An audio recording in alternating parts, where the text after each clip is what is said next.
২৬-২৭ অর্থবর্ষের বাজেটকে 2047 সালের মধ্যে বিকশিত ভারত ও বিকশিত ত্রিপুরা গঠনের একটি গুরুত্বপূর্ণ রোডম্যাপ বলে অভিহিত করেছেন মুখ্যমন্ত্রী ডক্টর মানিক সাহা। সোমবার বিধানসভায় তিনি জানান, উৎপাদন, পরিকাঠামো, স্বাস্থ্য, পর্যটন ও কৃত্রিম বুদ্ধিমত্তায় জোর দিয়ে সামগ্রিক উন্নয়নের লক্ষ্য নেওয়া হয়েছে। পাশাপাশি গ্রামীণ উন্নয়ন, নারী ক্ষমতায়ন, যুব ও কৃষকদের কল্যাণেও গুরুত্ব দেওয়া হয়েছে। কর্মচারীদের স্বার্থে সরকার ভবিষ্যতেও ইতিবাচকতা ভূমিকা নেবে বলেও আশ্বাস দেন তিনি। ত্রিপুরার মুখ্যমন্ত্রী ডক্টর মানিক সাহা 2026-27 অর্থবর্ষের রাজ্য বাজেটকে 2047 সালের মধ্যে বিকশিত ভারত এবং বিকশিত ত্রিপুরা গঠনের একটি গুরুত্বপূর্ণ রোডম্যাপ বলে অভিহিত করেছেন। সোমবার বিধানসভায় আয়োজিত এক সাংবাদিক সম্মেলনে ত্রিপুরার মুখ্যমন্ত্রী এই মন্তব্য করেন। ডক্টর মানিক সাহা জানান, রাজ্যের সার্বিক উন্নয়নকে লক্ষ্য করে এবারের বাজেটে বিভিন্ন গুরুত্বপূর্ণ ক্ষেত্রকে অগ্রাধিকার দেওয়া হয়েছে। বিশেষ করে উৎপাদন বৃদ্ধি, বিশ্বমানের পরিকাঠামো গড়ে তোলা, স্বাস্থ্য পরিষেবা উন্নয়ন, পর্যটন শিল্পের বিকাশ এবং কৃত্রিম বুদ্ধিমত্তার মতো উদীয়মান প্রযুক্তির প্রসারের উপর গুরুত্ব আরোপ করা হয়েছে। তিনি বলেন, এই সব উদ্যোগ বাস্তবায়িত হলে রাজ্যের অর্থনৈতিক ও সামাজিক উন্নয়নের গতি আরও ত্বরান্বিত হবে। তিনি আরো বলেন, বাজেটে গ্রামীণ উন্নয়ন, নারী ক্ষমতায়ন, যুব সমাজের আকাঙ্ক্ষা পূরণ এবং কৃষকদের কল্যাণের বিষয়গুলিকে বিশেষভাবে গুরুত্ব দেওয়া হয়েছে। সরকারের লক্ষ্য হল সমাজের সব স্তরের মানুষের উন্নয়ন নিশ্চিত করা এবং উন্নয়নের সুফল প্রত্যন্ত এলাকার মানুষের কাছেও পৌঁছে দেওয়া। মহার্ঘ ভাতা প্রসঙ্গে মানিক সাহা বলেন, বর্তমান রাজ্য সরকার কর্মচারী বান্ধব সরকার হিসেবে পরিচিত। সরকারি কর্মচারীদের স্বার্থ সংশ্লিষ্ট বিষয়গুলি সরকার অত্যন্ত গুরুত্ব সহকারে বিবেচনা করে এবং সেই অনুযায়ী প্রয়োজনীয় পদক্ষেপ গ্রহণ করা হচ্ছে। ভবিষ্যতেও কর্মচারীদের কল্যাণে সরকার ইতিবাচক ভূমিকা পালন করবে বলেও তিনি জানান। Bureau report, রাতদিন news network. রাজ্যের জেলা স্তরের প্রসেস প্ল্যানের মাধ্যমে প্রশিক্ষণ আয়োজন করা হয়েছে। 392টি জনজাতি অধ্যুষিত গ্রামে আদি সভাকেন্দ্র স্থাপন করা হয়েছে এবং প্রতিটি গ্রামের জন্য ভিলেজ মিশন প্ল্যান প্রস্তুত করা হয়েছে। Tripura rural economic growth and service delivery project এর অধীনে 35টি রাস্তার নির্মাণ কাজ শুরু হয়েছে। এখন মধ্যে 1582টি উৎপাদন গোষ্ঠী এবং 56টি পাঁচটা লেভেল ফেডারেশন গঠন করা হয়েছে এবং 838 জন কমিউনিটি ক্যাডার চিহ্নিত করা হয়েছে। এটা ছাত্রদের জন্য প্রথম round state level assistant survey এবং শিক্ষকদের জন্য ত্রিপুরা টিচার্স অ্যাপটিটিউড সার্ভে সফলভাবে সম্পন্ন হয়েছে। 2025-26 অর্থবর্ষে মিশন বাৎসরের অধীনে জুভেনাইল জাস্টিস ফান্ড থেকে 36 জন শিশুকে চিকিৎসা ও শিক্ষা সহায়তা বাবদ আর্থিক অনুদান প্রদান করা হয়েছে। এতে মোট 34,13,000 টাকা ব্যয় হয়েছে। 2026-27 অর্থবর্ষে রাজ্য সরকার কিন্তু জাতীয় এলাকা সদস্য জেলা পরিষদের জন্য মোট 914,82 টাকা প্রদান করবে। তাছাড়া এই বরাদ্দের বাইরেও টিটিএডিসির সার্বিক পরিকাঠামো উন্নয়নের জন্য আরআইডিএর পোস্টারকে অতিরিক্ত অর্থ বরাদ্দ থাকবে। প্রাইভেট সাপ্লাই অর্থাৎ টিএসপির আওতায় মোট বরাদ্দে রাখা হয়েছে 7,542.6 কোটি টাকা, যা রাজ্যের মোট উন্নয়নের কাজে ব্যয় প্রায় 39.39%। প্রাইভেট সাপ্লাইয়ের আওতাভুক্ত অধিকাংশ অর্থরাশি টিটিএডিসি এলাকা ব্যয়িত হবে।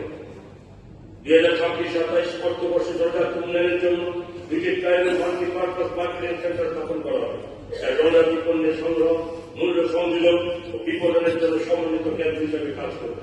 দীর্ঘমেয়াদী আর্থসামাজিক উন্নয়ন ও আয় বৃদ্ধিতে সহায়তা করবে। কীর্তন মেলা প্রাঙ্গনে পরিকাঠামোগত উন্নতকরণের কাজ 2026-27 অর্থবর্ষে সম্পন্ন করা হবে। তার জন্য মোট 15,11 লক্ষ টাকা ব্যয় করা হবে। আমি প্রত্যেক কোটি 56 ব্লকের মানিকপুরে একটি প্রাইভেট গেস্ট হাউস নির্মাণ করা হবে, যার জন্য 50 লক্ষ টাকা বরাদ্দ রাখা হয়েছে। তারপরে আরেকটি প্রাইভেট গেস্ট হাউস নির্মাণ করা হবে, যার জন্য 24 লক্ষ টাকা ব্যয় বরাদ্দ করা হয়েছে। এছাড়া ত্রিপুরা সরকারি ডিগ্রি কলেজ সংযুক্ত 50 বয়েজ হোস্টেল এবং খোয়াই সরকারি ডিগ্রি কলেজ সংযুক্ত 50 জনজাতি বয়েজ হোস্টেল নির্মাণের প্রস্তাব রাখা হয়েছে। এটা দক্ষিণ ত্রিপুরাতে কলসিতে একটি 3 দিন ঘাসযুক্ত ফুটবল মাঠ নির্মাণের জন্য 212 লক্ষ টাকা বরাদ্দ রাখা হয়েছে। তফসিলি জাতি কল্যাণ ত্রিপুরা তফসিলি জাতিভুক্ত জনগোষ্ঠীর সার্বিক উন্নয়ন আমাদের সরকার ২০২৬ অর্থবর্ষে সংস্কৃত বিভাগটি সরাসরি ষষ্ঠ থেকে অষ্টম শ্রেণীতে পাঠরত ১৩,২৮৫ জন তফসিলি জাতিভুক্ত ছাত্রছাত্রীকে প্রি মেট্রিক বৃত্তি প্রদান করা হয়েছে এবং এই কাজে ৫৩,১৪,০০০ টাকা ব্যয় হয়েছে। নবম ও দশম শ্রেণীর ৫,৭২৫ জন ছাত্রীকে ২৪,৭০,০০০ টাকা আর্থিক সহায়তার মাধ্যমে প্রি মেট্রিক বৃত্তি প্রদান করা হবে।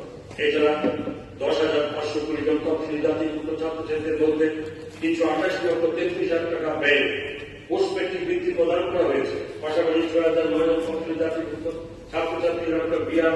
আম্বেদকর মেরিট অ্যাওয়ার্ড প্রদান করা হয়েছে। তার জন্য ব্যয় হয়েছে ৪৪,২৯,০০০ টাকা। টিবিএস পরিচালিত মাধ্যমিক উচ্চ মাধ্যমিক পরীক্ষার প্রথম ১০ জনের মধ্যে স্থান অর্জনকারী ৪০০ তফসিলি জাতিভুক্ত ছাত্রছাত্রী উৎসাহিত করার লক্ষ্যে স্বর্ণপদক প্রদান করা হয়েছে। ৪৮০ জন তফসিলি জাতিভুক্ত ছাত্রছাত্রীকে প্রথম বৃত্তি হিসেবে এককালীন আর্থিক সহায়তা দেওয়া হবে। এই জন্য ২৪০ লক্ষ টাকা খরচ হয়েছে। বিভিন্ন বিদ্যালয় সংলগ্ন তফসিলি জাতিভুক্ত আবাসিক ৬৪৮ জন বোর্ডের মূল বিষয়সমূহে কোচিং দেওয়া হয়েছে। মুখ্যমন্ত্রী তফসিলি জাতি বিকাশ যোজনা আওতাধীন ১,৪০৮ জন তফসিলি জাতিভুক্ত বেনিফিশিয়ারি পোল্ট্রি ও হাঁস পালনের মাধ্যমে উপকৃত হয়েছে। তাছাড়া ৫০০ জন তফসিলি জাতিভুক্ত বেনিফিশিয়ারি ক্ষুদ্র ব্যবসা এবং শুরু করার জন্য আর্থিক সহায়তা প্রদান করা হয়েছে এবং এই বাবদ ১,৫৪,০০০ টাকা ব্যয় হয়েছে। এর অধীনে ৭২৫ জন তফসিলি জাতিভুক্ত বেনিফিশিয়ারিদের আইডেন্টিফিকেশন কাজে আর্থিক সহায়তা দেওয়া হয়েছে। পরিকাঠামোগত উন্নয়ন সংক্রান্ত কর্মকের অধীনে ৪৩টি প্রকল্প কাজ গৃহীত হয়েছে এবং এই জন্য ৩১৯,৭২,০০০ টাকা ব্যয় করা হয়েছে। এছাড়া আদর্শ গ্রাম সংক্রান্ত কর্মকাণ্ডের অধীনে পরিকাঠামোগত উন্নয়নের জন্য ৪৮টি প্রকল্প গৃহীত হয়েছে, যার জন্য ১,৭,২৪,০০০ টাকা ব্যয় হয়েছে। ২০২৬-২৭ অর্থবর্ষে আনুমানিক ২০,০০০ জন শিক্ষার্থীকে ২ কোটি টাকার আর্থিক সহায়তার মাধ্যমে প্রি মেট্রিক বৃত্তি, আনুমানিক ৭,৬৬১ জন শিক্ষার্থীকে ২,৭৩,০০০ টাকা আর্থিক সহায়তার মাধ্যমে প্রি মেট্রিক বৃত্তি প্রদান করা হবে।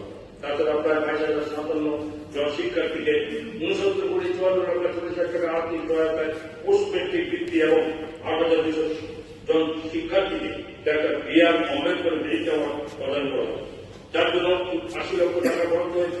তাছাড়া ৪৮০ জন শিক্ষার্থীকে ওয়ান টাইম ফিনান্সিয়াল সাপোর্ট প্রদান করা হবে, যার জন্য ২,৪০ লক্ষ টাকা বরাদ্দ হয়েছে। ২,০০০ জন বেনিফিশিয়ারিকে আইডেন্টিফিকেশন কার্যক্রমের জন্য আর্থিক সহায়তা দেওয়া হবে, যার জন্য ২,৭০ লক্ষ টাকা বরাদ্দ হয়েছে। মুখ্যমন্ত্রী অর্থনৈতিক বিকাশ যোজনার মাধ্যমে ১,৪৮৮ বেনিফিশিয়ারিকে জনপ্রতি ৭,০০০ টাকা করে পোল্ট্রি হাসপাতালের সহায়তা প্রদান করা হবে। এই জন্য বরাদ্দ রাখা হয়েছে ১ কোটি টাকা। এছাড়া পার্শ্ববর্তী দরিদ্র এসটি পরিবার প্রতি পরিবারকে ১০,০০০ টাকা হারে ক্ষুদ্র ব্যবসা শুরু করার জন্য আর্থিক সহায়তা দেওয়া হবে, যার জন্য বরাদ্দ রাখা হয়েছে ৫০ টাকা। Tripura ST cooperative development corporation limited শিক্ষান ঋণ, ব্যাংকের ঋণ, পরিবহন খাতে সহজ শর্তে ঋণ প্রদানের মাধ্যমে তফসিলি জাতিভুক্ত মানুষের আর্থসামাজিক উন্নয়নে গুরুত্বপূর্ণ ভূমিকা পালন করে চলেছে। ২০২৬-২৭ অর্থবছরে Tripura ST cooperative development corporation লিমিটেডের মাধ্যমে ৫১০ জন বেনিফিশিয়ারি আনুমানিক ১২,৭০ লাখ টাকা ঋণ প্রদান করা হবে। আরো প্রস্তাবটি ঊনকোটি জেলা গঠিত একটি অ্যাওয়ারনেস নলেজ সেন্টার গঠন করা হবে, যার জন্য ৫ কোটি টাকা বরাদ্দ হয়েছে। এবং অন্যান্য অঙ্গ শ্রেণী কল্যাণ ওবিসি ওয়েলফেয়ার ২০২৫ অর্থবর্ষে ওবিসি ছাত্রছাত্রীদের উৎসাহিত করতে টিবিএসসি পরিচালিত মাধ্যমিক উচ্চ মাধ্যমিক পরীক্ষার প্রথম ১০টি স্থানের মধ্যে স্থান অর্জন করা ২৫ জন শিক্ষার্থীকে স্বর্ণপদক প্রদান করা হয়েছে। রাজ্য সরকার বিএলএস পোর্টালের মাধ্যমে ২,৪০৭ জন শিক্ষার্থীকে মাথাপিছু ১,৫০০ টাকার হারে doctor B.R.. Ambedkar merit award প্রদান করেছে। ২০,১৫৪ জন শিক্ষার্থীকে পোস্ট মেট্রিক বৃত্তি প্রদান করা হয়েছে এবং এই খাতে ২৮ কোটি টাকা ব্যয় হয়েছে। ২,৪১২ জন শিক্ষার্থীকে প্রি মেট্রিক বৃত্তি প্রদান করা হয়েছে এবং এই জন্য ৯৬,৪৮,০০০ টাকা ব্যয় হয়েছে। ভারত সরকার সামাজিক ন্যায় সশক্তিকরণ মন্ত্রক হাফিজের উইমেন পলিটেকনিক ২০০ আসন বিশিষ্ট ওবিসি ছাত্রী বা স্টিমারের জন্য ৭,৭৮ লক্ষ টাকা আর্থিক সহায়তা মঞ্জুর করেছে। ১২৭ জন অর্থনৈতিক দুর্বল মেধাবী ওবিসি শিক্ষার্থীকে এককালীন মাথাপিছু ১ লক্ষ টাকা করে আর্থিক সহায়তা দেওয়া হয়েছে। সামাজিক সাংস্কৃতিক ও শিক্ষার ক্ষেত্রে অবদানের জন্য ৩ জন ওবিসি শ্রেণীভুক্ত ব্যক্তিকে বিদ্যাসাগর পুরস্কার সম্মানিত করা হয়েছে এবং প্রত্যেকে ১০,০০০ টাকা করে পুরস্কার প্রদান করা হয়েছে। ২০২৬-২৭ অর্থবছরে এনএসপি পোর্টালের মাধ্যমে আনুমানিক ২২,০০০ জন শিক্ষার্থীকে পোস্ট মেট্রিক বৃত্তি প্রদান করা হবে। এছাড়া আনুমানিক ৭,৫০০ জন ওবিসি শিক্ষার্থীদের এনএসপি পোর্টালের মাধ্যমে প্রিমেট্রিক বৃত্তি প্রদান করা হবে। 175 জন অর্থনৈতিকভাবে দুর্বল কিন্তু মেধাবী শিক্ষার্থীকে এককালীন 1 লক্ষ টাকা আর্থিক সহায়তা দেওয়ার পরিকল্পনা করা হয়েছে। গতকাল নদিয়ায় শান্তিপুরের বাগাছড়া গ্রাম পঞ্চায়েতের নিকটে আয়োজিত একটি সিএ ক্যাম্প ঘিরে ব্যাপক উৎসাহ উদ্দীপনা লক্ষ্য করা যায়। কেন্দ্রীয় সরকারের নাগরিকত্ব সংশোধনী আইনের আওতায় আবেদনকারী বহু মানুষের হাতে আনুষ্ঠানিকভাবে নাগরিকত্ব